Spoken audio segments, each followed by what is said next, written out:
Pak, saya pernah sekali tanya sama Tuhan, tapi saya nggak dapat jawaban gimana, tapi tiba-tiba ada perenungan. Karena Tuhan bisa jawab lewat akal budi kita yang diterangi. Tuhan, apakah di sorga nanti kita itu hanya PAW, praise and worship terus menerus gitu? Ya kan? Apakah di sorga itu aktivitas kita itu apa?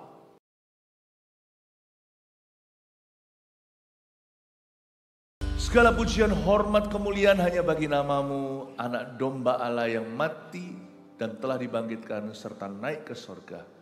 Tuhan, kau akan datang kembali menjemput umatmu yang kudus. Kuduskan dan sucikan hidup kami, sehingga kami layak masuk ke hadirat-Mu.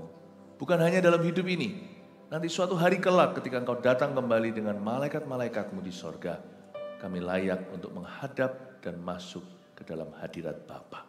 Terima kasih Tuhan, sampaikan berita kabar baik-Mu melalui mulut hamba-Mu, sembunyikan selalu di balik salib-Mu. Dalam nama Yesus, haleluya, amin. Selamat pagi semuanya, shalom. Sebelum Anda duduk, katakan kanan kirinya, semangat, Tuhan Yesus akan datang kembali. Haleluya. Silakan duduk ya. Baru kembali dari Papua, tidak lama yang lalu, nanti tunggu laporan kemenangannya hari Minggu yang ke depan. Bukannya minggu besok, tapi minggu depannya lagi kami masih buat. Hari ini kita akan belajar firman Tuhan, menu ibadahnya tolong dimunculkan. Sepanjang hari kita akan diingatkan bahwa Tuhan Yesus akan datang kembali. Ya, misteri zaman akhir itu seperti apa? Nah, langsung sekarang di kebaktian pertama, saya beri judul Pahit Manis Tuhan atas penduduk dunia. Pastikan kita tidak bangun tidur di sisi yang salah. Kalau bangun tidur hanya sekedar bangun tidur lalu terus mandi, beraktivitas sehari-hari, gak apa-apa. Tapi kalau orang itu mati lalu dia dibangkitkan di sisi yang tidak tepat, tidak benar, karena dia tidak hidup benar di hadapan Tuhan selama hidupnya, nah itu cilaka. Pahit manis Tuhan atas penduduk dunia, dunia akan semakin jahat, tapi Tuhan selalu baik. Nah, kita harus selalu berjaga-jaga dan waspada.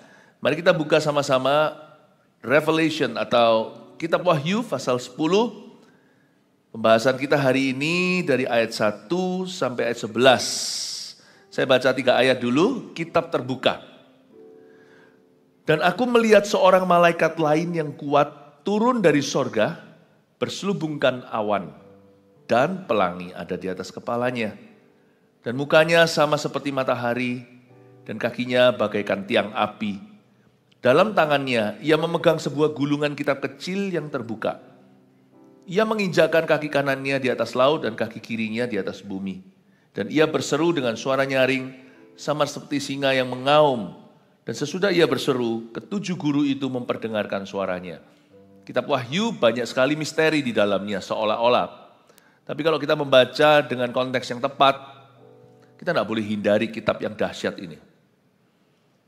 Kitab Wahyu bermula dari pasal 1 ayat 1, inilah wahyu Yesus Kristus. Jadi tentang Tuhan, bukan tentang semua simbol-simbol itu, tapi nggak apa-apa, butuh seorang guru atau gembala untuk mengajarkan. Mengajarkan kitab Wahyu itu tricky, tidak boleh menambah-nambahi, tidak boleh mengurangi, karena ada peringatan di pasal terakhir, siapa menambahi akan ditambahi malapetaka. Siapa yang mengurangi akan diambil haknya dari pohon kehidupan. Kitab Wahyu ini luar biasa. Jangan dihindari karena di dalamnya bicara tentang kehidupan kita. Bahkan kehidupan sehari-hari bukan hanya akhir zaman. Dari ayat yang kita baca, kita diingatkan dan dikuatkan bahwa malaikat itu ada. Allah menciptakan mereka untuk kita. Tentunya Allah menciptakan mereka untuk kemuliaannya. Tetapi Allah tidak menciptakan mereka sebagai makhluk termulia. Allah menciptakan kita dalam gambaran rupanya. Tapi malaikat itu ada dan malaikat itu percaya enggak? Jauh lebih mulia dari kita seharusnya. Malaikat tidak terbatas seperti manusia. Malaikat tidak jatuh dalam dosa kecuali malaikat yang jatuh, yaitu Lucifer dan kawan-kawannya. Yang mereka telah terkutuk menjadi roh jahat. Tapi malaikat yang baik, yang taat sama Tuhan, mereka sebenarnya adalah ciptaan yang lebih mulia harusnya. Mereka diberi kemampuan-kemampuan yang manusia tidak punya. Mereka punya kelebihan-kelebihan. Dan mereka tidak sharing kelemahan kita. Mereka hanya dibatasi karena mereka bukanlah spirit atau roh yang maha kuasa. Hanya satu roh itu, yaitu roh Yesus, yaitu roh kudus. Tapi malaikat itu ada. Mari kita baca ayat yang pertama dulu. Dan aku melihat seorang malaikat lain yang kuat turun dari sorga. Berselubungkan awan dan pelangi ada di atas kepalanya. Dan mukanya sama seperti matahari dan kakinya bagaikan tiang api. Malaikat lain yang kuat.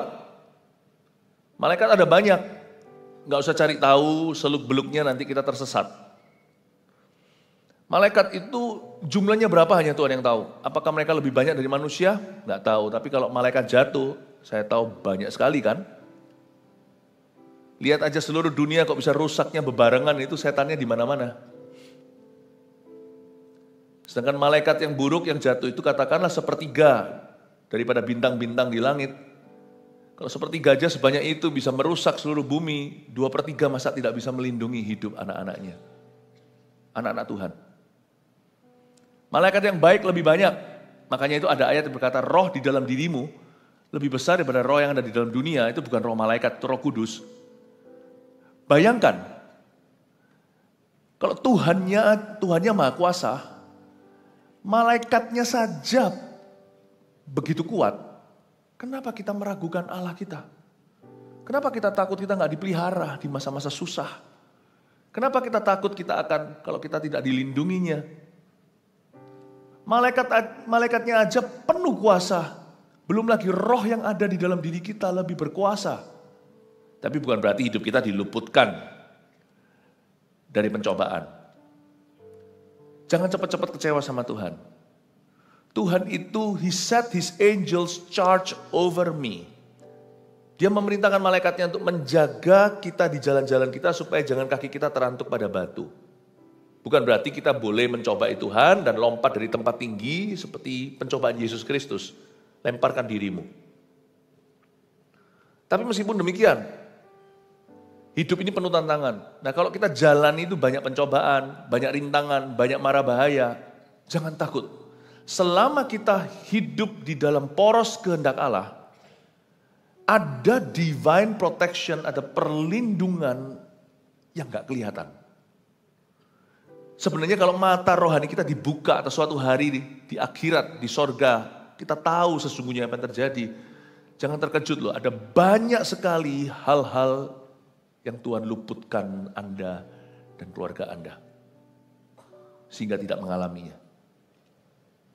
Bahasa teman saya, ngomong gini sama saya.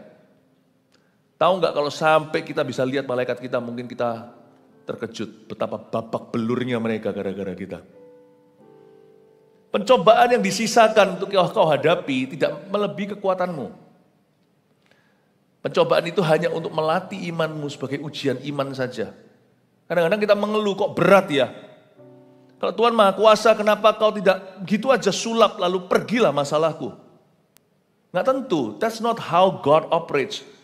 Tidak selalu Tuhan itu seperti itu. Rancangannya tidak kita pahami kadang-kadang. Tapi dari ayat firman ini kita harus mengerti bahwa Tuhan itu menciptakan malaikat. Salah satu tujuan utamanya adalah untuk menjaga kita di jalan-jalan hidup kita. Yang malaikat tidak akan jaga, ya secret service Tuhan, agen rahasia Allah. Yang tidak akan jaga adalah orang-orang yang hidup di luar kehendak Allah. Jangan kau harapkan Tuhan melindungimu. Kalau kita ngawur dengan keputusan kita dan memang sengaja melanggar firman Allah. Meskipun demikian, ada orang-orang yang melanggar firman pun sama Tuhan dijaga. Tapi diarahkan ke pertobatan seperti malaikat yang nampak kepada Cornelius. Tolong utus seseorang pada Petrus, ini orang tersesat, ini masih domba terhilang, dia belum kenal Tuhan. Suruh kirim. Malaikat akan menjaga tapak kakimu untuk menuju kembali kepada kehendak Allah. Tapi jangan cobai Tuhan dengan terus menentang. Ada satu titik di mana kita akan mendapatkan yang kita inginkan. Dan Tuhan melepaskan kita pada kemauan kita. Dan malaikat sudah berhenti berjaga-jaga. Malaikat Tuhan hanya menjagai orang-orang yang hidup berkenan kepada master atau majikan mereka. Sama dengan pegawai-pegawai papa kita. Mereka melayani kita sebenarnya karena apa? Coba pikir. Karena kita anaknya papa kita. Coba bayangkan kalau kita bukan siapa-siapa, masa mereka akan melayani kita? Misalnya pegawai di kantor nih ada banyak. Misalnya siapa punya pabrik gitu ya. Pegawainya ada ratusan, minimal puluhan. Yang satu disuruh beli nasi campur, tolong ya Pak beliin. Itu di luar job deskripsinya. Tapi dia tetap beliin, kenapa? Anak bos yang minta. Kita ini anak bos, anaknya Tuhan. Kita anaknya bos. Sebenarnya mereka tidak akan melayani kita kalau bukan karena Tuhan. Dan karena Tuhan, mereka segan. Sama kita mereka melayani. Nah, malaikat hanya melayani orang-orang yang berkenan sama bosnya atau yang dikenan sama majikannya. Ada di sini ada satu malaikat lain, kita nggak tahu nih malaikat namanya siapa, nggak usah cari tahu. Apa yang tidak diberitahukan oleh firman, jangan kau dahului Tuhan. Aku melihat seorang malaikat lain yang kuat turun dari sorga. Malaikat itu turun dari sorga, berarti there are many angels in heaven and from heaven. Ada banyak malaikat di dalam sorga, dan banyak malaikat juga yang Tuhan utus dari sorga dalam hidup orang percaya. Malaikat di dalam Alkitab ada beberapa yang kita ketahui. Salah satunya malaikat perang itu seperti jenderal perang, namanya Mikael. Kalau Anda baca di kitab Daniel juga ada dia. Jangan kau sembah malaikat itu, jangan sembahyang sama mereka, jangan doa. So mereka tidak akan mendengarkanmu. Mereka hanya dengarkan Tuhan. Dan kalau kita betul-betul mau berada di dalam pemeliharaan Allah kita, hiduplah takut akan Tuhan. Malaikat Mikael salah satunya. Gabriel kita tahu dalam cerita Maria. Dia membawa berita, kabar baik itu, bahwa seorang anak akan dilahirkan. Gabriel adalah malaikat pesan, postman-nya Tuhan, tukang posnya sorga. Tetapi untuk berita-berita khusus yang Tuhan mau berikan. Tapi juga ada yang namanya kerub dan serafim yang biasanya bekerja dalam kelompok. Misalnya melihat malaikat ketika Yesaya terpanggil, dia melihat ada yang menutup wajahnya, menutup kakinya. Ada yang di dua sayap lagi untuk terbang. Kita tahu pada waktu Taman Eden ditutup setelah manusia jatuh dalam dosa. Ada malaikat yang menghunuskan pedang. Di Yeskiel juga ada makhluk-makhluk dengan wajah yang berbeda-beda. Wajah singa, wajah lembu, wajah manusia seperti wajah orang seperti ini. Dan juga ada yang namanya malaikat dengan roda-roda dan roh makhluk itu ada pada roda itu. Dia bergerak dalam kebangunan rohani yang dijanjikan malaikat akan beraktivitas. Alkitab menyebutnya yang namanya kerub atau serafim itu berkali-kali dalam konteks yang berbeda-beda. Mereka berkelompok biasanya dan tidak disebut siapa adalah apa.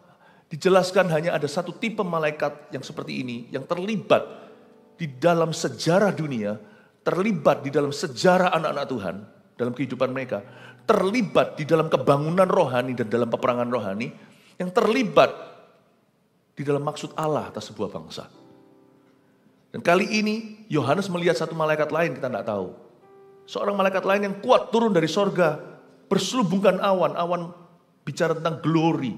Malaikat itu selubung awan, semua malaikat itu pasti datang dengan some sort of ada satu takaran kemuliaan Tuhan pada mereka. Sehingga kalau malaikat datang pada seseorang, itu orang bisa tersungkur, orang bisa ketakutan.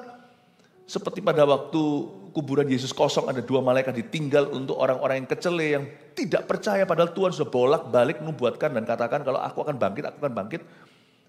Untuk orang yang masih kecele datang ibadah di kuburan, Tuhan taruh malaikat di situ dan bersinar terang sehingga wanita-wanita itu, ya, seperti Maria Magdalena dan sebagainya itu mereka ketakutan. Wanita-wanita yang datang membawa rempah-rempah itu takut melihat malaikat itu. Malaikat itu punya some sort of awan, kemuliaan. Dan mereka tidak punya all glory, karena itu malaikat jangan kau sembah. Ketika kita menyembah apapun kecuali Tuhan, kita salah. Karena Tuhanlah segala kemuliaan. Sebagian-sebagian kemuliaan itu diberikan ke ini itu untuk mendatangkan kebaikan. Dalam pelayanan kita juga, meskipun kita bukan malaikat, kita semua punya some sort of semacam kemuliaan. Orang yang membawa firman punya kemuliaannya tertentu yang Tuhan titipkan. Bukan cari kemuliaan sendiri, tetapi ada kemuliaan tertentu misalnya. Aduh, khotbahnya membangun aku. Benar-benar ada jamahan. PAW juga beda, setiap ministry itu ada kemuliaannya tersendiri. Tapi jangan memuliakan siapa-siapa kecuali Tuhan. Ya. Dan juga ada peringatan malaikat, jangan kalau sampai ada malaikat yang berwujud wanita datang ke Anda, tengking ya. Ini bukan soal laki-laki dan perempuan, tapi semua Alkitab, di dalam Alkitab, malaikat di dalam Alkitab semuanya, malaikat itu tidak seperti manusia, hidup kawin mengawinkan, bukan gender seperti kita, tetapi semua malaikat yang di Alkitab itu semua laki-laki. Jadi kalau tiba-tiba ada yang rambut panjang, muncul depan Anda ngomong sesuatu tentang Tuhan, tolong dilihat bolong enggak belakangnya. Maksud saya hanya bercanda, tapi intinya adalah jangan kita berkreativitas sendiri, malaikat inilah, bayilah, apalah. That's human version of angels. Itu versi manusia, versi dunia. Kalau kita mau baca sesuatu tentang malaikat, pelajari dari firman Tuhan. Nah, saya ngomong begini kenapa kok saya ceritakan tentang malaikat panjang lebar? Untuk memberi rasa tenang di masa-masa yang susah. Berapa banyak orang mengalami pengalaman dilindungi oleh sesuatu yang Tuhan utus. Misalnya pas kerusuhan. Pas saya waktu masih sekolah Alkitab, sekolah teologi, saya pelajari tentang cerita martir. Termasuk mereka yang luput dari kematian karena mengalami suatu pengalaman supranatural. Ada yang tidak diluputkan karena memang panggilan Tuhan untuk dia mencucurkan darahnya, bukan hanya air mata untuk kebangunan rohani. Tetapi ada cerita-cerita di mana ketika suatu hari ada seorang misionaris di sebuah tempat, suku yang terabaikan dan suku yang bahaya. Dan ketika mereka datang atau di suatu tempat lah, nggak tentu suatu suku, ada banyak cerita. Ada juga yang berada di sebuah daerah atau suatu wilayah yang sangat rawan.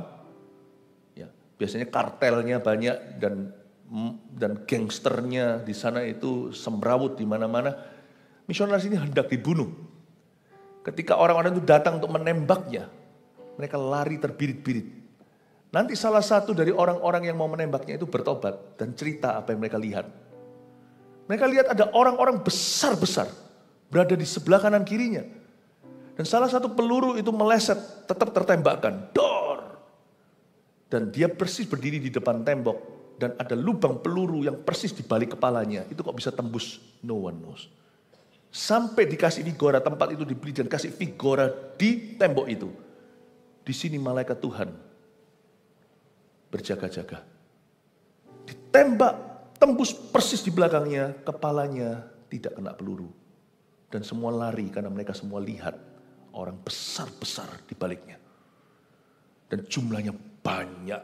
Saya jadi ingat cerita tentang Gehazi yang dibuat melihat oleh Elisa.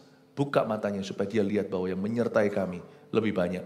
Padahal tentara yang mengepung dia, musuh Israel, banyak sekali. Tapi dia melihat sampai pegunungan itu penuh semuanya dengan malaikat. Bapak Ibu Saudara, saya ingin Anda untuk tenang hari-hari ini. Hari-hari ini mungkin hari-hari yang susah. Kita boleh cemas, takut, tapi biasa saja, nggak usah keterlaluan. Ingatlah bahwa Tuhan itu melindungi anak-anaknya. Dan siapa menjamah kita, menjamah biji mata Allah. Kasih tepuk tangan untuk Tuhan kalau kita percaya janji itu. Tapi ayat 2 dikatakan, dalam tangan malaikat itu ia memegang sebuah gulungan kitab kecil. Katakan gulungan kitab kecil. Gulungan kitab kecil itu terbuka. Ya, dan ia menginjakkan kaki kanan di atas laut. Ini malaikat yang besar ini, malaikat tanpa nama. Kita nggak usah cari tahu dia siapa. Yang penting cuma kenal Tuhan aja. Malaikat ini, malaikat lain yang kuat turun dari sorga. Coba lihat, dia pegang gulungan kitab kecil di tangannya. Lalu ia menginjakkan kaki kanannya di atas laut, kaki kirinya di atas bumi. Ini penglihatan Yohanes di Patmos. Ini menunjukkan apa? Ini cuma malaikat loh. Malaikat aja sebesar itu. Sedangkan gulungan kitab kecil yang di tangannya itu kecil sekali. Gulungan kitab kecil di sini adalah things that will unfold in the world. Perkara-perkara yang akan terjadi di dunia. Tahu nggak? Dunia ini gonjang-ganjing, heboh ya. Heboh banget bumi ini. Padahal kalau dibandingkan dengan eternity atau kekekalan, Semua yang terjadi di dunia ini sejak dijadikan sampai kiamat nanti, itu hanyalah mengisi buku kecil di tangan malaikat. Kita ini kecil, tidak berarti. Saya nggak tahu kenapa Tuhan Yesus mengasihi kita. Kenapa Bapa mengutus anaknya sendiri untuk mati di kayu salib, bukan korbankan salah satu malaikatnya. Dunia boleh heboh, perdebatan tentang dinosaurus lah, ini itulah. Dihitung dari takaran waktu dibanding dengan kekekalan, di tangan malaikat aja belum di tangan Tuhan. Kita ini cuma kitab kecil. Dunia ini kalau ditulis semua historinya, sejarahnya itu cuma buku tipis. Hanya buku yang sangat tipis, gak ada kontennya. Coba bayangkan. Tapi kenapa Tuhan bela-belain untuk tebus kita? Untuk mengasihi kita. Yesus itu loh, mau investasi kecil di hidup kita. Mau masuk di dalam hatimu. Hah? Kita itu sekecil apa? Itu kayak manusia, seperti manusia mau masuk bukan ke dalam semut, ke dalam hati semut. Kita itu gak signifikan. Jadi jangan pernah gaya kalau kita itu punya apa. Compare dibandingkan dengan kekekalan. Hidupmu itu seperti cuma nafas sebentar. Seperti asap menguap, rumput yang layu. Kenapa Yesus itu mau mati untuk kita dan mau masuk dalam hati kita, mau masuk terlibat di hidup kita. Kadang-kadang kita itu rasa Tuhan itu kepo banget. Tuhan itu FOMO, fear of missing out. Apa-apa minta terlibat, minta dilibatkan dalam segala keputusan hidupku. Come on, jangan gaya, hai manusia, lu itu kecil. Hai semut, kau itu kecil. Dia mau terlibat, itu harusnya kita yang kamsyah. Kita yang bersyukur, kita yang beruntung. Kita kira kita siapa? Kita itu loh ditakar pakai neraca. Kita itu cuma buku kecil di tangan malaikat saja. Belum di tangan Allahnya. Tapi Tuhan mau terlibat in every page, on every page. Di setiap halaman lembaran hidupmu dia mau terlibat soal Anda pilih pasangan hidup yang muda-mudi. Soal keputusan-keputusan, kebijakan-kebijakan dalam pekerjaanmu. Dia mau terlibat dalam keputusan-keputusan bisnismu. Dia mau terlibat ketika Anda menggumulkan tentang keluarga Anda. Dia mau terlibat tentang arah hidupmu, arah kerjaan Anda. Nanti yang muda-mudi, yang mahasiswa mau ngambil jurusan apa. Kalau saya jadi Tuhan, udah lah gak usah repot nih, kalian tuh gak signifikan. Serahin aja sekretaris. Kenapa gak suruh malaikat aja yang dampingin kita? Kenapa Roh Kudus sendiri yang dampingi? Kenapa dia mengutus seorang penghibur? Itu Roh Allah. Kenapa Roh Kudus yang ditaruh di dalam hidup kita? Masih malaikat aja udah cukup kok. Udah, kan Tuhan pernah ngomong gitu tentang orang Israel. Dia ngomong sama Musa, mereka ini tegar tengkuk, jadi aku sendiri tidak akan maju. Aku sendiri tidak akan jalan sama mereka. Tapi kuutus malaikat di depan ya. Mereka yang akan menuntun orang-orang Israel ke tanah Kanaan. Sama kita. Tuhan turun tangan sendiri. Itu seperti seorang presiden yang sedang sibuk-sibuknya. Seorang perdana menteri. Tiba-tiba bahasa Surabaya diriwui. Diganggu. Dengan perkara-perkara yang petty cash. Perkara-perkara yang kecil. Tuhan, misalnya kalau ada Perdana Menteri, Pak, gimana ya Pak? Menurut Bapak, saya hari ini pakai jas atau saya hari ini pakai batik? Itu bisa dimarahi loh sama ajudannya. Pertanyaan macam apa itu? Kalau misalnya ada press conference gitu, lalu habis itu satu pertanyaan. Misalnya Presiden Trump gitu ya kan, lalu habis itu pertanyaan dilontar-lontarkan. Pertanyaan kalau konyol.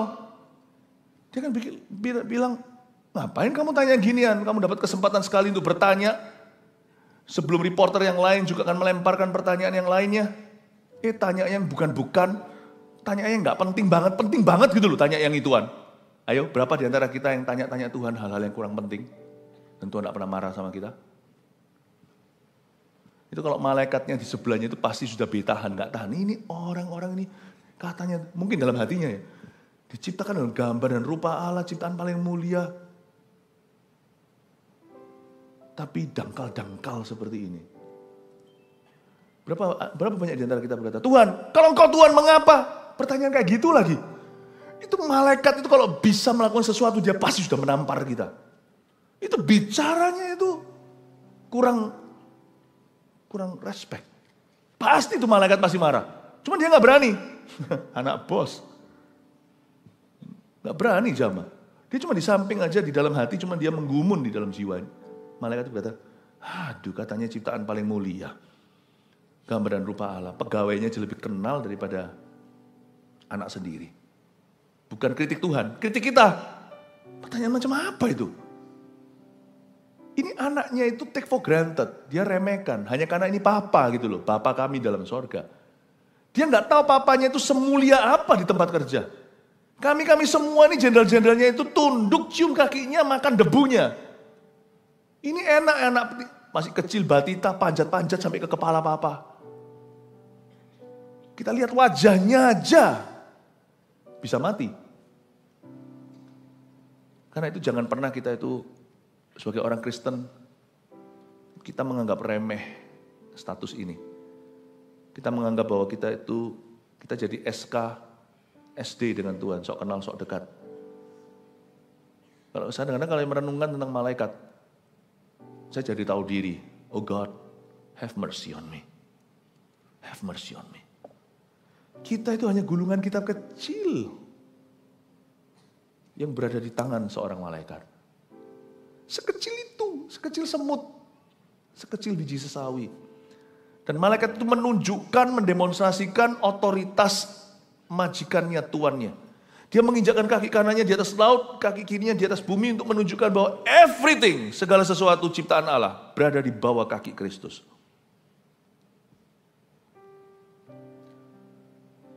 Ketika Baghdad perang atau ketika negara dengan negara perang. Lalu tempat itu sudah dikuasai oleh Rusia, bukan Ukraina misalnya. Maka ditancapkan bendera Rusia. Siapapun tentaranya, bendera itu menunjukkan kehadiran negaranya. Kaki malaikat itu satu di atas laut, satu di atas bumi untuk menunjukkan siapa yang punya bumi, langit, dan seisinya. Tuhan yang mengutus malaikat itu. Tuhan yang sama yang memberi pewahyuan di Patmos ini. Tuhan Yesus namanya, inilah wahyu Yesus Kristus. Do you know that everything, segala sesuatu di dunia ini di bawah kaki Tuhan. Tapi belum semuanya memang takluk di bawah kaki Tuhan. Karena manusia masih memberontak.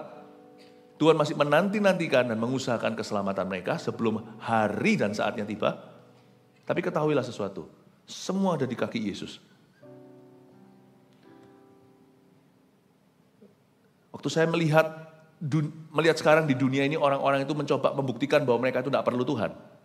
Spirit yang ada di dunia ini, di bumi ini sekarang menunjukkan bahwa, Tuhan itu siapa? Dan dijadikan ejek-ejekan.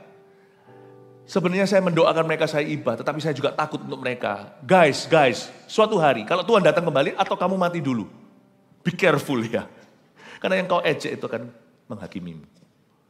Yang kau hina itu akan mengadilimu. Dahulu pernah karena satu insiden saya diinterview oleh satu badan news internasional. Salah satu yang paling terkenal. Saya masih ingat kok ngobrol-ngobrol waktu itu. Zaman itu waktu itu saya diinterview lewat telepon. Ini saya mungkin pernah ceritakan sebelumnya. Detik di mana saya ngomong tentang Tuhan, saya di-cut. Saya di-cut. Ya boleh katakan seperti ini orang-orang yang memang betul-betul antikristus. Meskipun dalam bentuk news. Saya tidak sebut namanya, ini internasional. Kalau saya sebut Anda pasti tahu. Itu ada di TV-TV-mu. Oleh karena satu insiden. Setelah terakhirnya saya berkata, God bless you. Di situ langsung ditutup sama dia. Pas saya bilang, God bless you, ditutup. You see, my friend, itulah sekarang selera dunia. Dunia ini anti-Kristus. Tapi mereka tidak tahu. Saya takut untuk mereka. Suatu hari Kristus yang mereka anti ini akan jadi hakim mereka saat mereka mati. Sebab Alkitab mengatakan di ayat ini dengan jelas bahwa bumi langit itu di bawah kakinya Yesus. Sekarang Yesus dibully. Don't be so happy. Kita juga jangan marah. Jangan pakai pisau seperti cara gaya Petrus lalu potong telinga orang. Sebab kita tidak hidup oleh pedang, kita hidup oleh iman. Tetapi kita harus ketahui bahwa sekalipun Kristus dijadikan bulan-bulanan, please know that he still reigns. Dia tetap memerintah. Bumi dan langit di bawah kaki Jesus Christ. Yesus Kristus. Berbahagialah, manislah hidup dan mati orang yang bersama dengan Kristus. Pahitlah kematian orang yang di luar Kristus. Paham maksud saya pahit manis di sini? Makanya saya menyebut diri saya berbahagia apapun yang terjadi atau boleh terjadi, tidak terjadi dalam hidup saya, bahwa nama aku tertulis dalam kitab kehidupan. Aku sudah tidak berada di sisi murka Allah. Berbahagialah orang mati dalam Tuhan. Makanya orang Kristen tidak boleh takut mati. Ya, jangan mati, tapi jangan takut mati. Jangan takut mati. Kenapa? Karena mati adalah keuntungan. Kita tidak usah takut. Hiduplah sepenuhnya dulu. Jangan mati prematur tapi. Karena Tuhan masih punya rencana yang indah selama hidupmu masih berguna. Tapi kita tidak boleh takut. Karena hidup kita itu sekarang sudah manis bersama dengan Kristus. Hidup kita adalah Kristus, mati adalah keuntungan. Tetapi pahitlah kematian orang-orang yang di luar Kristus. Atau pahitlah kebaktian kedua, nanti saya akan bahas. Kenapa banyak orang Kristen nanti akan terkejut. Orang yang mengira dirinya Kristen waktu dia bangun, dia tidak melihat sorga tapi melihat neraka. Pada dua nanti akan saya jelaskan. Bahwa Kristen KTP gak masuk dalam perhitungannya Tuhan. Nanti saya akan bahas di ibadah berikutnya. Bahwa Kristen KTP is outsider to God. Orang luar bagi Tuhan. Anda akan terkejut loh, di dalam dunia ada dua jalan lebar dan sempit, itu sungguhan. Dan itu adalah tanggung jawab kami sebagai gereja, bukan hanya asyiknya rame-rame dalam satu gedung, tapi memberitakan firman yang seperti pedang bermata dua, yang membedakan antara sumsum dan sendi, untuk membuat anak-anak Tuhan atau jemaat yang dipercayakan ke sana sungguh-sungguh menjadi anak Tuhan, bukan hanya menjadi jemaat doang. Dan ibadah ini sekarang saya jelaskan dulu bahwa pahitlah, mungkin hidup mereka enak, tapi pahitlah kematian orang-orang yang menentang Kristus dengan hidupnya. I fear for you. Aku takut untuk orang-orang itu. Mari kita lanjutkan sekarang ayat yang keempat. Dan sesudah ketujuh guru itu selesai berbicara, oke, di ayat 3 sebelumnya ada suara nyaring seperti singa mengaum. 7 guru itu semuanya bicara tentang aktivitas malaikat atau angelic activities. Ayat 4, dan sesudah ketujuh guru itu selesai berbicara. Jadi ini bukan halilintar biasa. Ini 7 guru bicara tentang malaikat yang suaranya keras. Aku mau menuliskannya, kata Yohanes. Tetapi aku mendengar suatu suara di sorga berkata, meteraikanlah apa yang dikatakan oleh ketujuh guru itu. Meterai itu maksudnya disegel. Dan janganlah engkau menuliskannya. Dan malaikat yang kulihat berdiri di atas laut dan di atas bumi mengangkat tangan kanannya ke langit. Dan ia bersumpah demi Dia yang hidup sampai selama-lamanya, D huruf besar ini Yesus Kristus, yang telah menciptakan langit dan segala isinya. Pada mulanya adalah firman, firman itu bersama dengan Allah, firman itu adalah Allah. Dan bumi dan segala isinya, dan laut dengan segala isinya, katanya, tidak akan ada penundaan lagi, atau there shall be no more delay. Di ayat 4 ini ada aktivitas malaikat, 7 guru berbicara. Ini bukan halilintar biasa. Kalau kita baca Alkitab, kita harus tahu ini adalah spirit. Ini adalah makhluk. An angel is a spirit. Seorang malaikat adalah suatu spirit. Spirit melayani. Itu setiap malaikat itu ciptaan tersendiri seperti manusia. Dan 7 guru ini malaikat siapa entah. Tapi dia berbicara dengan keras, mewahyukan sesuatu pada Yohanes. Ketika di Pulau Patmos itu rohnya diliputi kuasa ilahi. Tapi waktu Yohanes hendak menuliskannya, dilarang sama malaikat itu, dia berkata, meteraikanlah, ada suatu suara, bukan dilarang oleh sorga, meteraikan, kamu segel apa yang kamu dengar dari ketujuh guru itu, tapi jangan kamu tuliskan. Begini Bapak Ibu ya, hidup itu penuh dengan misteri. Pak, saya pernah sekali tanya sama Tuhan, tapi saya nggak dapat jawaban gimana, tapi tiba-tiba ada perenungan. Karena Tuhan bisa jawab lewat akal budi kita yang diterangi. Tuhan, apakah di sorga nanti kita itu hanya PAW, praise and worship terus menerus gitu. Ya kan? Apakah di sorga itu aktivitas kita itu apa? Saya nggak dapat jawaban kan? Saya cuma mikir, apa yang kita bisa harapkan suatu hari kalau kita pergi ke sorga? Saya cuma seperti dapat perenungan, in heaven you will see. Di sorga kamu akan lihat. Ada banyak hal yang jadi pertanyaan kita itu akan terjawab. Bukan hanya itu. Ada banyak hal yang dimeteraikan. Tetap misteri sampai kita mati. Dan Alkitab juga tidak menjabarkan. Itu semua akan jadi jelas, jadi terang. Kita akan lihat dengan mata kepala kita. Apa yang Tuhan tidak tuliskan dalam firman. Kita akan tahu. Setiap hari saya bayangkan kalau di sorga ya, meskipun di sorga tidak ada waktu seperti di bumi.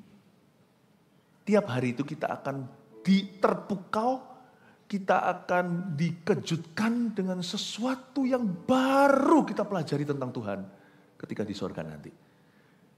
Kalau kita mengira bahwa kita bisa tahu segala sesuatu tentang Allah kita, di dunia ini kita salah. Kita hanya bisa mengerti apa yang diwahyukan. Apa yang ditulis itu jadi pedoman. Yesus Kristus tunjukkan jalan. Waktu dia dicobai, dia selalu menjawab. Dia tidak menjawab dengan filosofi manusia, dia tidak menjawab dengan apa yang jadi pikirannya, dia tidak menjawab sesuai perasaannya. Dia berkata, ada tertulis. Manusia hidup bukan dari roti saja, tapi dari setiap kata yang keluar dari firman. Ada tertulis. Jangan kau cobai Tuhan Allahmu. Apa yang tertulis itu diwahyukan kepadamu. Apa yang bukan misteri di hidup ini adalah bagaimana kita membuat keputusan setiap hari sesuai firman Tuhan. Itu gak misterius. Itu gak perlu minta konfirmasi, gak perlu minta pewahyuan khusus. Hiduplah sesuai dengan pengajaran Kristus. Kristus sudah ajarkan cukup. Kitab Injil bukan hanya satu lagi. Didobel-dobel kali 4. Matius, Markus, Lukas, Yohanes. Kadang-kadang ada cerita yang diulang tapi ada kedalaman yang berbeda. Yesus berkata ampuni, itu sudah bukan misteri. Kalau kita disuruh pilih membenci, kepahitan atau mengampuni, pilihlah mengampuni. Itu bukan misteri. Sorga dan neraka bukan misteri, sekalipun isinya dalamnya seperti apa persisnya, detil-detilnya banyak yang masih belum kita ketahui. Tapi Alkitab berkata dengan jelas, Yesus di Yohanes 14. Yesus berkata, kamu jangan gelisah, percaya kepada Allah, percaya kepada aku. Di rumah Bapakku ada banyak tempat tinggal. Dia mengatakan tempat tinggal itu mansion, artinya rumah-rumah besar. Dia berkata, dia benar-benar membuat referensi bahwa sorga itu tempat asli, tempat sungguhan. Dia bukan berada di telapak kaki ibu. Sorga itu benar-benar sebuah tempat. Dan dia berkata, aku kalau nggak ada, aku nggak akan memberitahukan. Aku pergi ke sana untuk mempersiapkan jalan. Lalu ada muridnya tanya, kemana? Dia berkata, akulah jalan kebenaran dan hidup. Tak seorang pun datang pada Bapa kecuali melalui aku. Ada hal-hal tertentu yang diwahyukan tentang sorga dan itu tertulis dalam firman. Itu cukup untuk kita ketahui. Tahu lebih banyak juga percuma, wong kita belum ke sana. Ada hal-hal tentang neraka yang diwahyukan oleh Tuhan. Malah justru Yesus lebih banyak bicara tentang neraka daripada sorga. Bolak-balik termasuk lebih baik cungkilah mata daripada 2 mata. Masuk ke dalam neraka, dilempar ke lautan api. Wahyu juga ada menuliskan dengan sangat jelas tentang lautan api. Bedanya dengan kerajaan maut. Dan dituliskan persyaratannya bahwa orang yang namanya tidak tertulis dalam kitab kehidupan atau kitab anak domba itu dilemparkan dalam lautan api. Orang mati itu besar kecil, mereka akan berdiri di hadapan tahta putih. Wahyu 20. Dan jelas sekali kalau tentang surga neraka, ada hal-hal yang bukan misteri. Dan Alkitab mengatakan dengan jelas bahwa barang siapa marah sama saudaranya, membenci, orang itu akan dilempar ke dalam lautan api. Barang siapa berkata jahil, ayat itu ya, jahil. Atau orang yang suka sumpah serapa, yang suka kutuki orang lain. Orang itu akan dilempar ke dalam lautan api. Jikalau hidup agamamu tidak melebihi orang Farisi, kamu tidak akan masuk dalam kerajaan sorga. Yesus berkata dengan jelas. Jadi perkara-perkara yang tidak dimeteraikan alias yang boleh ditulis itu sudah kita miliki dari Kejadian sampai Wahyu. Baptislah mereka dalam nama Allah, Bapa, Putra, dan Roh Kudus. Kita tahu secara doktrin bahwa Allah kita itu satu, Allah itu Esa, kitab Ulangan berkata. Tetapi kita juga tahu bahwa Allah Bapa, Allah Putra dan Allah Roh Kudus adalah 3 pribadi yang berbeda, namun adalah satu. Nah sekarang kalau Anda mau tanya lebih detail, itu persisnya bahasa Jawa Tengah, piye? I don't know my friend.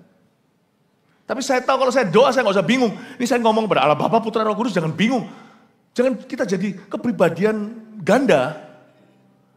Saya doa, asal saya tidak berkata, Ibu kami yang ada dalam sorga, karena ada diajarkan firman. Yesus sendiri mengajarkan Bapa kami dalam sorga. Jangan terlalu kreatif. Jangan mendahului firman. Jangan mendahului apa yang tertulis. Kalau itu tidak tertulis, jangan kau masuk ke area itu, nanti tersesat.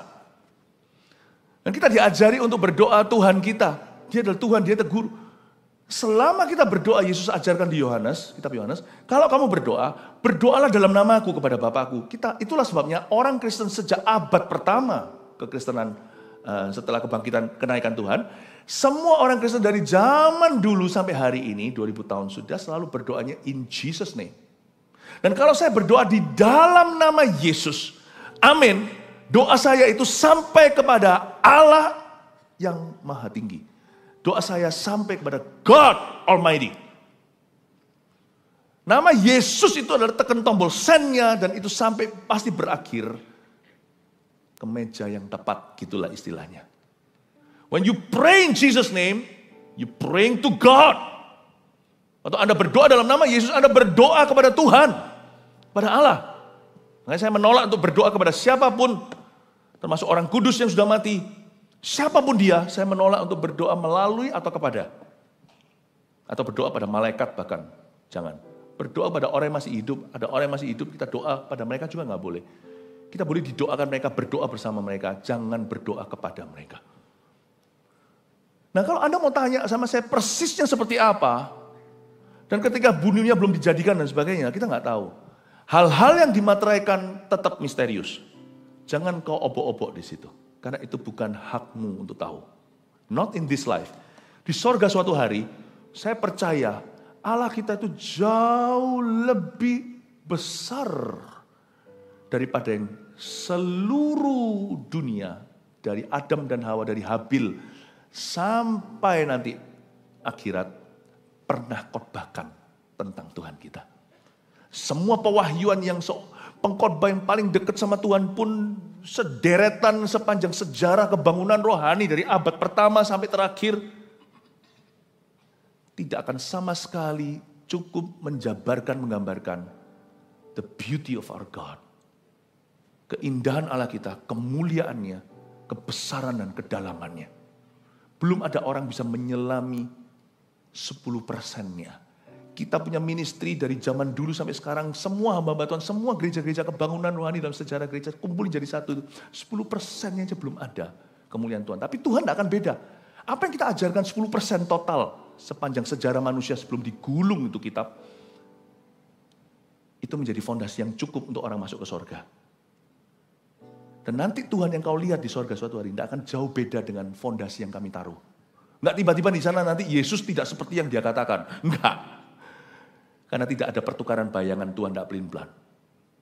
Tetapi pada waktu nanti kita di sorga, apa yang dikhotbahkan di bumi, semua makanan rohani itu akan membuat Anda berkata, oh begitu. Oh-nya itu nanti akan banyak di sorga tiap hari. Oh wow. Jadi bukan kita cuman praise and worship doang. Tapi kita akan ketemu Tuhan. Kita hidup bersama dengan Tuhan. Bukan aktivitasnya, pribadinya. Yang tak terselami selama-lamanya dibutuhkan seluruh kekekalan untuk bisa memahami dia. That's why I'm looking forward to heaven. Suatu hari nanti, not now, tidak sekarang. Sorga itu bukan tempat yang boring. Soalnya saya ditanya sama orang ini, Pak, saya itu kalau doa tidak tahan lebih dari setengah jam. Kebaktian juga ada batasnya. Nah, nanti di sana kebaktian terus kan saya bisa gimana? Oh kamu enggak tahu, di sini kebaktian harus dengan iman kan. Di sana kau ketemu Tuhan, terpukau kita. Bagi orang-orang yang haus belajar seperti saya nggak akan berhenti belajar di sana. Dan berkata, wow ternyata gitu. Oh begitu Tuhan. Begitu Tuhan. Tapi pastikan bahwa hidup kita memang akan masuk ke sana. Yang pastikan kita tidak main-main dengan keputusan kita, yaitu keselamatan. Alkitab mengatakan di ayat 6 tadi yang kita baca, tidak akan ada penundaan lagi. Nah, sejak kenaikan Tuhan Yesus itu disebut akhir zaman. Kenaikan Tuhan 2000 tahun lalu, ya. Nah, setelah kenaikan Tuhan itu seperti misalnya bom waktu ya. Coba Anda lihat ya. Ketika ditarik tuh sumbunya, langsung dia langsung angkanya menurun dengan cepat dan drastis, ya kan? Misalnya dikasih cuman waktu 1 menit. 60, 59, 58, 57, 56, 55, 54, 53, 52, 51, 40, 41, 39. Nah, sejak kenaikan Tuhan Yesus sampai hari ini, salah satu yang membuat jadi misteri yang jangan kau cari tahu, jangan kau pancing-pancing. Baik itu jemaat, jangan curious atau penasaran. Pengkhotbah, jangan ngotbahkan yang ngawur. Salah satu hal yang tetap misteri, hanya Bapak yang tahu adalah kedatangan Tuhan kedua kali atau pengangkatan. Rapture, tidak ada orang tahu. Tapi yang kita ketahui adalah sejak kenaikan Tuhan tidak ada lagi penundaan. Itu dicabut sumbunya, sekarang ini bukan menghitung ke atas, menghitung ke bawah. Ini countdown sekarang. Tapi ada banyak orang-orang pengejek-pengejek akan muncul di akhir zaman. Petrus berkata dalam suratnya. Orang yang berkata, mana katanya Tuhan mau datang. Nggak datang. Ya kan? Bukan karena Tuhan itu lamban, lelet lagi. Tapi karena Tuhan itu berbelas kasih. Karena masih ada orang-orang yang menahannya dan berkata, Tuhan, papaku belum. Terima Tuhan. Tuhan masih ada. Dan Injil harus diberitakan sampai ujung dunia. Baru kesudahannya. Saya percaya tidak ada penundaan lagi. Sejak kenaikan Yesus itu disebut the last day. Akhir zaman. Jadi Tuhan bisa datang anytime, kapanpun juga. Yang pasti Alkitab mengatakan di ayat 7, tapi pada waktu bunyi sangkakala dari malaikat yang ke-7, yaitu apabila ia meniup sangkakalanya, maka akan genaplah keputusan rahasia Allah. Seperti yang telah ia beritakan kepada hamba-hambanya, yaitu para nabi. Alkitab berkata, genaplah keputusan rahasia Allah. Ambil 2 kata di situ, keputusan Allah akan digenapi. Seperti yang Tuhan beritakan kepada hamba-hambanya itu para nabi, itu akan digenapi. You bet, bahasa Inggrisnya. The Bible will be fulfilled. Ini kalau bahasa orang dunia, taruhan. Alkitab pasti akan digenapi. Secupak gandum sedinar itu akan terjadi nanti di masa antikristus. 1 liter itu harganya itu sedinar, terjadi ekonomi krisis yang luar biasa dunia belum pernah lihat. Semua itu akan tergenapi. Gempa bumi akan tergenapi. Tetapi juga Tuhan akan menggenapi rema-remanya dalam kehidupan kita anak-anak percaya. Orang-orang anak-anak terang. Buat Tuhan melindungi, meluputkan, itu juga akan Tuhan genapi. You bet the Bible will be fulfilled. Dan Alkitab juga akan tergenapi ketika seseorang mati. Ya, nggak perlu taruhan lagi, udah pasti. Yohanes 3:36 nggak usah dibuka. Barang siapa, whoever has the Son, has life. Whoever doesn't have the Son, does not have life. But God's wrath still rests upon him. Barang siapa memiliki anak Allah, dia punya kehidupan. Barang siapa tidak memiliki anak Allah, dia tidak punya kehidupan. Tapi murka Allah tetap ada di atasnya. Percayalah, ayat ini sudah digenapi dalam kehidupan banyak orang yang mati, yang hanya Tuhan yang tahu kemana mereka telah pergi. Jangan kau percaya koran. Zaman dulu koran selalu ada tertulis, sekarang mungkin tidak ya, sekarang mungkin zaman online. Telah meninggal, telah berpulang dengan damai. People pasti, orang kalau mati, pasti orang-orang yang hidup akan say nice things about him. Hal-hal yang baik-baik. Nah, pernah sekali ada orang bunuh diri. Lalu saya melihat di tulisan pengumuman tentang kematian ini bukan di Indonesia, ini di luar negeri. Tulisannya itu rohani banget. Tapi saya tahu dia kematiannya seperti apa. Hari-hari terakhirnya seperti apa. Ya saya tidak mau menutup kemungkinan bahwa orang bisa bertobat di detik terakhir. Ya kan?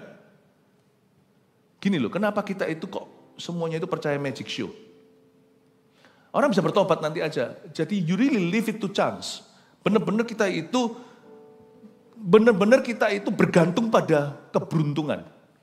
Keselamatan tuh nggak boleh main-main. Wong kita sekolah aja nggak boleh coba-coba, kerja nggak boleh coba-coba. Kalau orang itu last minute udah koma, dia bertobat, ya nggak menutup kemungkinan alam dahsyat. I know. Tapi dalam ibadah begini aja susah orang bertobat kalau memang yang dia perlu bertobat. Apa yang membuatnya gampang nanti di meja kematian? Saya tanya, di gereja hadirat Allah, puji-pujian penyembahan, khotbahnya strong banget aja susah. Orang itu kadang-kadang gak mau, masih gak malu. Apa harapannya dia di meja kematian dia bertobat? What is the percentage? Apa persentasinya? Nangkep ya Bapak Ibu ya? Nangkep ya? Jadi kadang-kadang kita itu, waktu baca itu bagus sekali tulisannya. Dalam hati saya bukan mau jadi orang skeptis, saya mau berpositif thinking. Tapi orang sudah mati ya, apa boleh buat? Apapun yang kau pikirkan percuma sih, sudah terlambat. Tapi dalam hati saya itu gelisah untuk orang ini. Saya tidak kenal dia, saya kenal sisternya. Saya kenal ciciknya. Dalam hati saya berkata, Tuhan, sungguhkah yang ditulis sama keluarganya beneran terjadi? Karena akhirat tidak bisa terpengaruh dengan tulisan koran. Sungguh bantah. Aku tahu orang ini gimana pakai drug. Aku tahu hidup-hidup terakhirnya. Aku tahu dia ini bunuh diri, jelas-jelas bunuh diri kok pakai tembak. Tuhan tidak memanggil dia kok hidup. Kematian itu kan panggilan. Tuhan tidak memanggil dia, tiba-tiba dia muncul kan. Bukannya semua orang berkata, loh kenapa kamu di sini?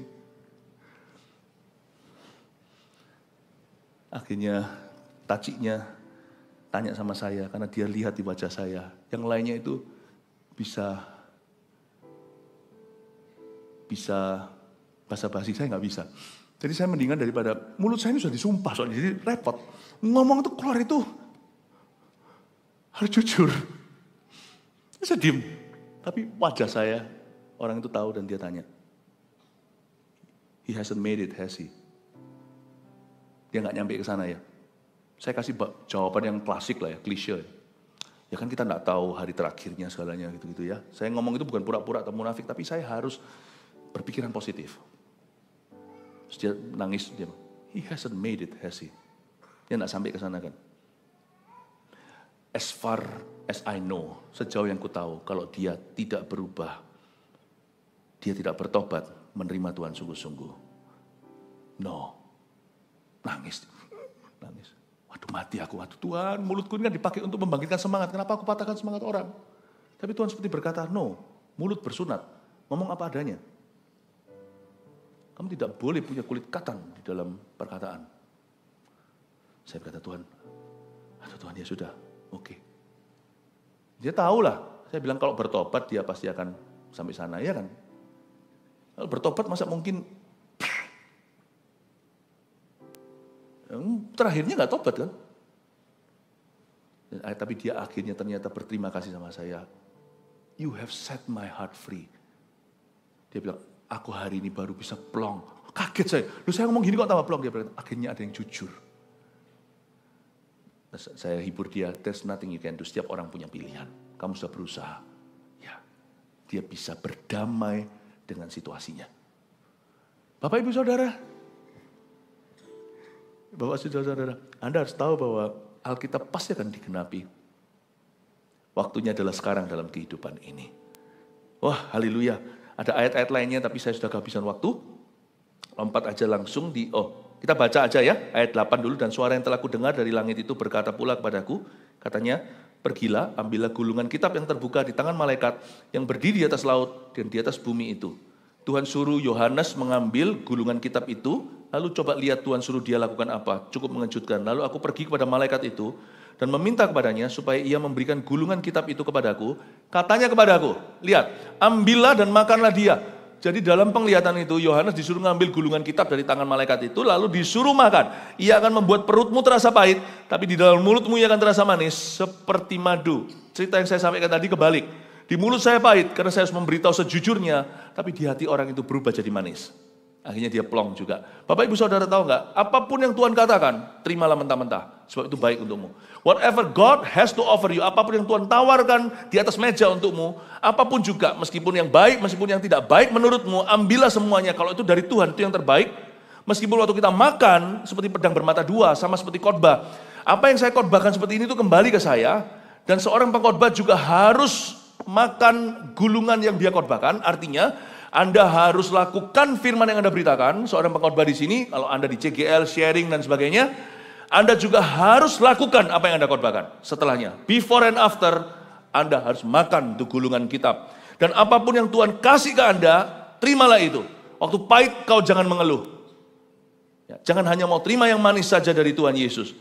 Kalau kamu makan sesuatu dari Tuhan, perutmu terasa pahit, mulutmu terasa manis, terjadilah kehendak Tuhan, bersyukurlah selalu. Lalu aku mengambil kitab itu dari tangan malaikat itu dan memakannya. Di dalam mulutku ia terasa manis seperti madu, tetapi sesudah aku memakannya, perutku menjadi pahit rasanya. Maka ia berkata kepadaku ayat 11, engkau harus bernubuat lagi kepada banyak bangsa dan kaum dan bahasa dan raja. Di sini Yohanes diberitahu, diteruskan ke gereja-gereja. Hai gereja Tuhan perjanjian baru, kamu harus terus bernubuat sampai bangsa, kaum dan bahasa dan serta raja melihat kedatangan Tuhan. Bernubuat itu tidak selalu seperti nabi. Nubuat itu tidak harus prediksi. Oh, nanti dolar naik, dolar turun. Bukan. Nubuatan salah satu dimensi, itu juga ada dimensi prediksi, tapi nubuatan itu juga bicara tentang menjadi kepanjangan mulut Tuhan. Bahasa Inggrisnya nubuatan itu bisa jadi foretelling, F-O-R-E, telling artinya weather forecast. Forecast itu artinya perakiraan. Weather itu cuaca. Nubuat itu ada sisi perakiraannya, tapi tidak semua nubuatan itu perakiraan. Nubuatan itu juga ada yang namanya foretelling, bahasa Inggrisnya F-O-R-T-H. Artinya memberitahukan sekarang hati Tuhan itu sedang di mana, apa yang Tuhan rasakan. Hai gereja Tuhan dan orang Kristen, sampai Tuhan datang, kau harus memberitakan kebenaran. Mulut tidak boleh diisi dengan apapun juga kecuali kejujuran. Sampaikan dan beritakan firman Tuhan. Orang suka tidak suka, bahkan ketika Anda memberitakan firman, menyatakan, tidak tentu Anda pengkhotbah, tapi menyatakan kebenaran. Mungkin bahkan orang-orang dekatmu pun tidak suka. Bisa jadi juga disalah ngerti oleh keluargamu sendiri. Tapi ingatlah, mulutmu milik Tuhan. Karena itu orang-orang Kristen tidak boleh biasakan diri berbohong, karena kita semua harus menyampaikan nubuatan. Mungkin kita tidak bisa bernubuat yang cara prediksi tadi. Tapi kita semua harus setiap hari menjadi kepanjangan mulut Tuhan untuk menyatakan kepada orang lain hati Tuhan untuk hidup mereka itu seperti apa. 3 poin ini pahit manis Tuhan atas penduduk dunia. Nomor 1, seluruh bumi ada di bawah kaki Kristus. Ya, catatlah, rangkuman saja supaya Anda ingat. 2, Alkitab dengan jelas berkata semua nubuatan itu pasti akan digenapi. Semua nubuatan Alkitab pasti akan digenapi. Termasuk firman itu akan digenapi saat kita mati. Jangan kau terkejut, seiota pun tidak akan luput. Kita bisa tidak ada di dunia ini, firman tetap akan jalan atas hidup kita. Orang di sorga hari ini, orang di neraka hari ini. Semua itu dalam penggenapan firman. Yang satu digenapi untuk hukuman, yang satu digenapi untuk kekekalan. Ya, 3. Pilihlah untuk taat pada Kristus dan pengajarannya. Itu tidak misteri. Itu tidak misteri. Hati-hati dengan pengajaran-pengajaran sesat hari ini, apa yang Yesus tidak ajarkan. Jangan lugu dan mudah untuk terpancing. Fokuslah dan konsentrasi pada apa yang sudah diwahyukan lewat firman dalam hidupmu. Apa yang tertulis ini adalah milik kita untuk kita ketahui. Jangan hanya tahu doang. Jangan menjadi pendengar firman, tapi untuk kita lakukan. Amin Bapak Ibu. Jesus loves you. Saya berdoa supaya setiap kita semakin dimurnikan dalam iman, semakin sungguh-sungguh di akhir zaman. Praise the Lord. Beri tepuk tangan untuk Tuhan. Mari kita semua bangkit berdiri. Haleluya.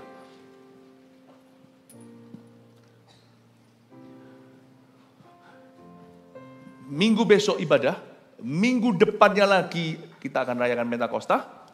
Saya akan doakan untuk minggu depan pada saat hari Minggu pencurahan, agar setiap kita yang belum menerima bahasa roh dan merindukan, coba doa dulu selama 1 minggu ini. Puasa dulu, murnikan hati. Saya percaya nanti Anda akan menerima karunia itu. Saya tunggu sampai nanti hari Minggu, bukan besok ini, minggu depannya lagi. Tapi hari ini saya dorong Anda, kalau hari ini Anda belum pernah beres dengan Tuhan, jangan malu ya please. Kenapa kita adakan altar call? Altar call itu lebih baik di gereja, lebih baik dalam kehidupan, bukan dalam kematian. Jemaat kami mengasihimu. Kami ingin semua sungguh-sungguh jadi murid Kristus. Kalau ada di antara kita yang tidak pernah terima Yesus, Anda hanya ikut-ikutan. Tapi Anda tidak pernah ngambil keputusan pribadi untuk ikut Tuhan. Terimalah Tuhan hari ini. Undanglah dia. Saya mengucapkan doa itu 33 tahun yang lalu. Ketika saya berkata, Tuhan Yesus, aku masuklah dalam hatiku. Saya Kristen boleh dikatakan dari lahir, dari kecil. Karena ibu sudah Kristen dari dulu. Tapi baru saya ambil keputusan pribadi untuk menerima Tuhan. Consciously secara sadar. Waktu saya umur 18 tahun. Ketika saya dengar Injil dan Tuhan ketuk pintu hati saya. Mungkin bukan pertama kali saya dengar Injil. Tapi saya rasakan aktivitas Roh Kudus. Kalau Anda tidak pernah terima Yesus sekarang. Dan kalau Anda kalau belum pernah dibaptis. Anda belum taat pada firman. Baptisan itu bukan idenya gereja. Sekalipun hari-hari ini lucu. Baptisan itu selalu seringkali digunjang-ganjingkan. Bukankah yang betul itu baptis orang? Kalau kita nggak membaptis, tidak jadi masalah. Tapi kalau kita baptis dipermasalahkan, peduli amat, kita tetap harus baptis karena itu amanat agung. Kalau Anda belum pernah dibaptis, Anda belum melakukan firman. Tetapi Pastor Philip dulu waktu saya kecil kan Anda nggak ngerti. Tapi ketika Anda bertobat, lahir baru, berilah dirimu dibaptis. Kemarin waktu di Amerika, saya ngomong-ngomong sama satu orang. Dia istilahnya dia nggak pernah dibaptis selam. Teman-temannya ajak, dia masih belum mau alias menentang. Tapi bisa aja pada waktu setelah pelayanan keesokan harinya kita fellowship, makan-makan barbecue gitu, tiba-tiba saya nggak ngerti ternyata orangnya butuh pesan ini. Terus saya bisa cerita aja kesaksian waktu saya dulu dibaptis, saya dulu menentang juga, waktu saya di Kanada, saya nggak mau kan diselamkan. Apa itu diselamkan? Lalu habis itu Tuhan itu tegur saya. Nggak tahu itu Tuhan, tapi sekarang saya ngerti itu Roh Kudus. Kamu kok lebih pangkat dari Yesus? Kayak ada yang ngomong sama saya. Yesus itu kuyup, dia masuk, bukannya ada ayatnya, dia keluar, Roh Kudus turun kan? Dia keluar dari air kan? Itu saya tertemplak Gaya sekali saya ini angkuhnya. Dan saya ngomong, Tuhan aku enggak mau setengah basah. Aku enggak mau cuman keringan. Kalau Yesus basah, padahal Yesus itu enggak dosa. Yang dosa itu kan aku, Tuhan itu kan cuma kasih contoh. Untuk melakukan kehendak Bapa bagi kita. Aku mau basah. Saya enggak peduli, langsung ngomong sama pendeta waktu itu di sana. Terus sebuah retreat saya berkata, Om, celupkan aku mau basah. Aku tidak lebih pangkat dari Tuhan, aku tidak lebih worthy. Aku mau masuk. Dan itu di danau lagi, dingin lagi. Enak kalau indoor gini. Saya masuk ke dalam sana. Baru plong rasanya ini orang berdosa sungguhan tobat. Sebelumnya itu saya setengah-setengah. Gak mau selama. Sampai Roh Kudus templak. Gaya sekali. Yesus saja masuk cemplung. Kamu cuma ecek-ecek kaki. Tuhan, malu aku. Kalau Anda belum dibaptis, Anda belum sengaja mau ikut Kristus. Baptisan tidak menyelamatkan. Tapi baptisan membuktikan kalau orang itu serius dengan Tuhan. Kalau Anda belum dibaptis, beri dirimu dibaptis hari ini. Haleluya. Haleluya. Kami akan setia terus memberitakan namamu Yesus dan memberitakan kebenaran. Pakai lidah bibir kami, jemaatmu Tuhan. Semua jemaat GMS tercinta. Untuk menyatakan Tuhan dan kebenaran-Mu. Ambil ya Tuhan segala sesuatu yang sifatnya adalah dusta maupun abu-abu. Ya, apalagi ya Tuhan hal-hal yang mendukakan hati-Mu secara sengaja daripada kami. Kami berdoa supaya jemaat ini semakin Kau berkati dan bertumbuh. Jemaat terkasih, terimalah berkat dari Tuhan. Allah Bapa mengasihi-Mu, Tuhan Yesus, Allah Putra telah mati dan telah bangkit bagi-Mu. Allah Roh Kudus ada di sini. Bersekutu dengan Anda, membimbing Anda, menuntun dalam segala kebenaran. Pulanglah membawa damai sejahtera, sukacita dari Roh Kudus. Dalam nama Yesus, haleluya, amin. Puji Tuhan.